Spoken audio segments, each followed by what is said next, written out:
আসসালামু আলাইকুম। ভিডিও শুরুতেই শাক পাতা রান্না দেখতে পাচ্ছেন। আসলে আমি এখানে কিছু কুমড়ো পাতা ভর্তা করেছিলাম। চুলায় ভাতটা বসিয়ে তারপরে এই শাকগুলো রেডি করে রেখেছি।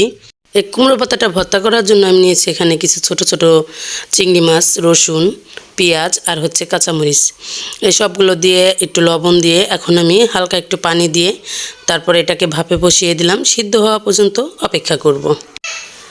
পাতার মধ্যে পুরোপুরিভাবে পানি উঠে এসেছে। এখন পানিটা নেড়েচেড়ে নিয়ে সেদ্ধ করার জন্য নেড়েচেড়ে এভাবে পানিটা শুকিয়ে নিব। এতে করে পাতাটাও সিদ্ধ হয়ে যাবে আর পানিটাও শুকিয়ে যাবে। দেখুন, আমি আরও একটা রেসিপি করার জন্য এখানে ডাঁটা আর আলু কেটে নিয়েছি, আর কেটে নিয়েছি আদা রসুন আর পেঁয়াজ আর কাঁচামরিচ। এর মধ্যে কিন্তু আমার এখানে পানিটা শুকিয়ে গেছে।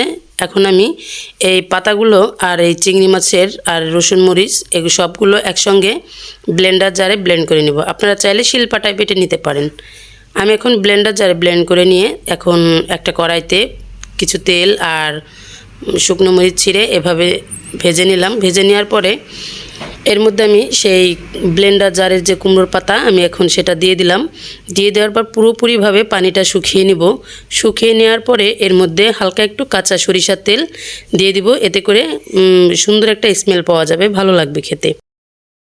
তাই এখন আমার পুরোপুরিভাবে পানি শুকিয়ে নেওয়া হয়ে গেছে। এখন আমি তেলটা দিয়ে দিলাম। আপনারা চাইলে এখানে ধনিয়া পাতা কুচি কুচি করে কেটে অ্যাড করে দিতে পারেন, এতে করে খেতে আরও ভালো লাগবে।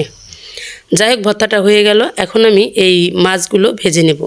এই মাছগুলো হচ্ছে মেয়ের বাবা নদীতে শখের বসে জাল বেয়েছিল, ক্যাপলা জাল, তখন এই মাছগুলো এনেছিল। তাই ভাবলাম মাছগুলো ডাটা দিয়ে, নরম নরম ডাটা দিয়ে আলু দিয়ে ঝোল করলে পাতলা টাইপের করে খেতে ভালো লাগবে। সেজন্য আমি মাছগুলো এভাবে ডাটা দিয়ে আলু দিয়ে রান্না করব। মাছ ভাজার যে তেল থাকে আমি কখনোই এই তেলটা ফেলে দেই না বা রেখে দেই না। মাছ ভাজার এই তেল দিয়েই আমি মাছটা রান্না করার চেষ্টা করি। কারণ হচ্ছে মাছ ভাজার এই তেল দিয়ে তরকারি রান্না করলে মাছের তরকারির ফ্লেভারটাই হয় অন্যরকম, খেতে খুব ভালো লাগে। আর এখানে কাঁচামরিচ, আদা, রসুন আমি একসাথে ব্লেন্ড করে তারপরে আমি তেলের মধ্যে ছেড়ে দিলাম। ছেড়ে দেওয়ার পরে এখন আমি এই ডাটা আর আলু এর মধ্যে দিয়ে দিয়েছি।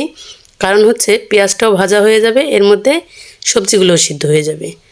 আর এখানে দিয়ে দিলাম জিরে গুঁড়ো আর হচ্ছে হলুদ গুঁড়ো। আমি এখানে আর কোনো মশলা অ্যাড করব না।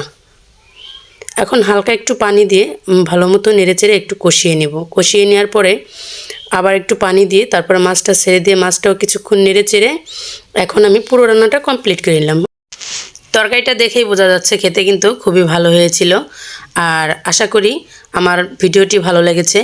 যদি ভিডিওটি ভালো লেগে থাকে তাহলে অবশ্যই একটি লাইক দিতে ভুলবেন না, আর অবশ্যই কমেন্ট করবেন যে ভিডিওটি কেমন হয়েছে। আপনি যদি আমার চ্যানেলে নতুন হয়ে থাকেন তাহলে সাবস্ক্রাইব করার অনুরোধ রইল। আল্লাহ হাফেজ।